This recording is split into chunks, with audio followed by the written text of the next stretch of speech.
Hey guys, it's Rachel from the Little Ring Lamb, and today I'm doing a tag video. I'm doing the song title book tag, and I was tagged from Tiffany from About to Read. I love her videos, so you should definitely go check out her channel and her version of this tag. I'll link that in the down bar. I can't recall who created this tag right at the moment, but I will link them in the down bar too to give credit where credit's due. And yes, we're going to jump right into the questions. So some of my answers, obviously, for this book tag are going to have spoilers in them. So if I'm going to tell you a spoiler, I will tell you, say spoiler, and I'll hold up a book. And when I'm holding up a book, it's not necessarily a spoiler, but I will tell you if I'm going to say something that spoils the ending. So yes, the first question, after you hear it, you will know that there will be a spoiler, and I will tell you. So yes. Okay, so question number 1, Guns N' Roses, November Rain. Pick a book of a sad, tragic ending. So my answer to number 1 is Gone Girl by Gillian Flynn. And this is a spoiler, so if you have not read this book, when I'm holding it up, the spoiler is going to be on, and when I put it down, the spoiler will be off. So basically the reason I found this ending sad and tragic was Nick finally gets his justice and is finally clear, but then he's not really clear because he has to stick with Amy now. So like he's still stuck, so it's kind of like a tragic ending for the book because you really wanted Nick to be able to break free. Number 2, Queen, Another One Bites the Dust. Pick a book which has a lot of killing in it. So for number 2, a book of a lot of killings, this book came right to mind, and that is Jurassic Park by Michael Crichton. So basically this book, obviously if you've seen the movie, you know there's quite a lot of killings, and that's all I'm really going to say about it in case you haven't read the book, because the book does differ quite significantly. But if you think dinosaurs and humans, it's going to be a mess. Just a mess. Number 3, Britney Spears, Oops, I Did It Again. Pick a book you read more than twice. So for a book I've read more than twice, I have quite a few books on my bookshelf that I've read more than twice. I wouldn't say a plethora of them, but I do have quite a few. But one comes to mind that I've read more than the others, and that's Flawless by Sarah Shepard, the sequel to Pretty Little Liars. And you might be wondering why the sequel. The reason being is I read this, the first one was in the bookstore, and that was a time when I was like, yeah, I'll just read the second, because the second kind of, you can read the second, I'd say, without reading the first. You're not going to be missing out a whole heck of a lot. Obviously, the first book's really good, but like if you start from the second book, it wouldn't be like you're totally lost, whereas if you start from the third, you would be. But I started this one, and I've gone and reread them, and I'm actually rereading this month for the Pretty Little Liars book club. I'll put the link in the down bar if you want to know more about that. But yes, I really love this book. I really love this series, and it's one that I just keep rereading because it's so good. Pink Floyd, well, number 4, Pink Floyd, Wish You Were Here, your currently most anticipated book. So for most anticipated reads, I have quite a few books that come to mind when I think of my most anticipated books. But I would say the one that I'm most anticipating is the sequel to The Perfectionist, which I think is called The Good Girls. I'm not 100% sure, I just know it's a pink cover with an ice cream cone on it. That's basically it. And it comes out early June, I believe. I'm not sure quite of the date. When it gets closer, I'll know for sure. But I think June 2nd is coming to mind or something like that. Very close to the beginning of June.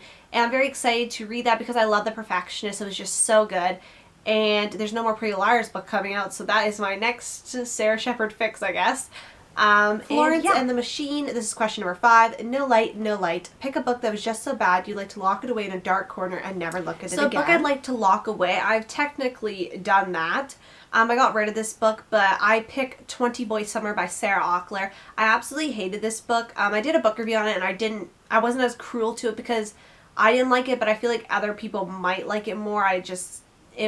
It sounded like it was going to be like kind of like a cutesy book, but the character of Frankie just demolished any goodness about that book. There did have some good points. I did like certain parts of it, but it's just a book that I wish I could just lock away, or at least just take that character out of the book and just replace her with somebody way nicer. Just, yeah. 6, Skylar Grey, Final Warning. Pick a book of a kick-butt protagonist you not want to piss off. Okay, so for a protagonist I would not want to mess with, I picked Katniss Everdeen from the Hunger Games trilogy by Suzanne Collins, obviously. And I was thinking about all my dystopians and who I would be most scared of, and I'd say Katniss because, you know, she kind of went against her government. Obviously she has help, but, you know, she can scare her government, and I'm just a person. That's pretty intimidating. 7, My Chemical Romance, I'm Not Okay. Pick a book that deals with a hard topic like loss or bullying. Okay, so a book that deals with hard issue, I picked Dying to Know You by Aidan Chambers. This book features a lot of hard topics, but it's actually one of my absolute favorite books I own. I love it so much. Though it deals with topics such as depression, loss, suicide. I'd say depression is the outlaw, like not the outlier. the main thing, but there's all these elements mixed in. It just deals with emotional hardship and so many things. It's just very powerful. Absolutely love it. Can't stop raving about it. So many quotes. I reread this quite a lot too.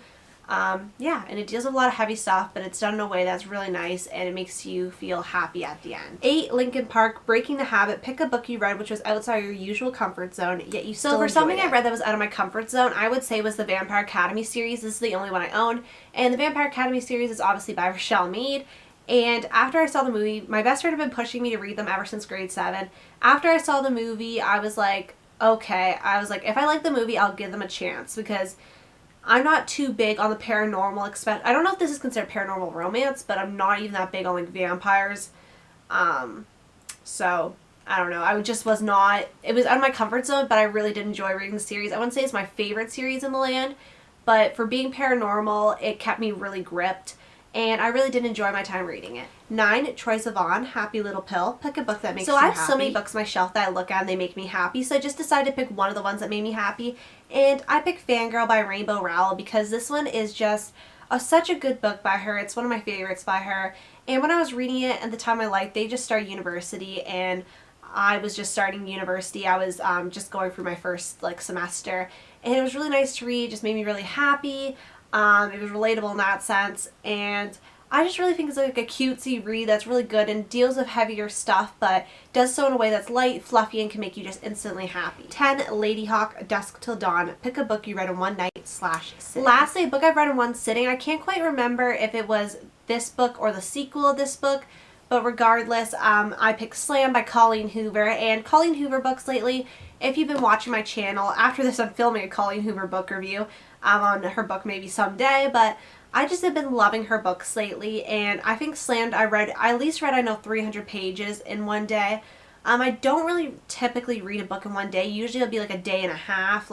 Usually I read the bulk of it the first day and then I'll save a little bit for the next day, if I know I'm not going to have enough time to start something else or just start that. But I really enjoyed those books, and they definitely are ones I can just read in one sitting if I do have the time to do so. Anyway, I want to thank you guys so much for watching, and I'll see you guys later. Bye!